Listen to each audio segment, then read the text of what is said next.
আমরা এখানে মানববন্ধন করতেছি। লুৎফর রহমান খান 4 বারের এমপি, 3 বারের মন্ত্রী ছিলেন, তাকে নমিনেশন দেওয়া হয় নাই। বহিরাগত নাসির সাহেবকে নমিনেশন দেওয়া হয়েছে।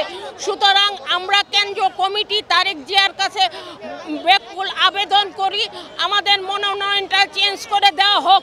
লুৎফর রহমান খান আজাদ এই পূর্ব ঘাটাইলে অনেক উন্নয়ন করেছে, রাস্তা করেছে, এবং আমরা ঘাটাইলবাসী পাহাড় অঞ্চলে যেতে পারতাম না, রাস্তা করে দিয়েছে, কারেন্ট নিয়েছে, তার অবদানের শেষ নাই।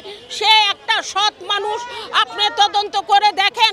লুৎফর রহমান খান আজাদের আমরা নমিনেশন চাই, না হলে এই ঘাটাইল থেকে স্বতন্ত্র পাশ করবে।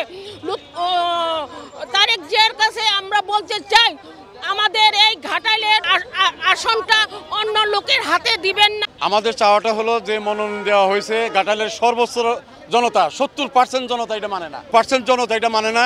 এই মনোনয়ন সঠিক হয় নাই। আমরা এই মনোনয়ন পরিবর্তন চাই। আর যাকে দেওয়া হয়েছে সে ঘাটাইলের মানুষ না, সে বাসাইলের মানুষ, যার জন্য আমরা ঘাটাইলের স্থানীয় মানুষের জন্য নমিনেশন চাই।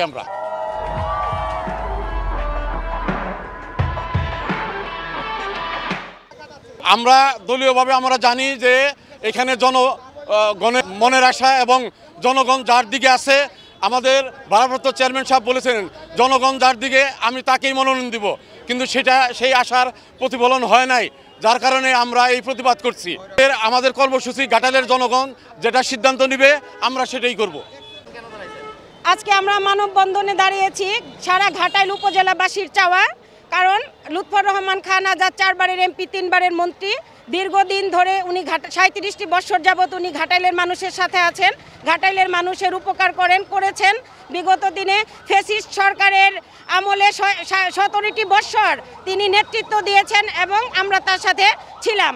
এই জন্য সারা ঘাটাইলবাসীর চাওয়া বহিরাগতকে প্রত্যাহার করে ঘাটাইলের সন্তানকে মনোনয়ন দেওয়া হোক। এটা দাঁড়িয়ে আছি আজাদ ভাইয়ের জন্য, আজাদ ভাইয়ের নাসিরের মনোনয়ন বাতিল করার জন্য।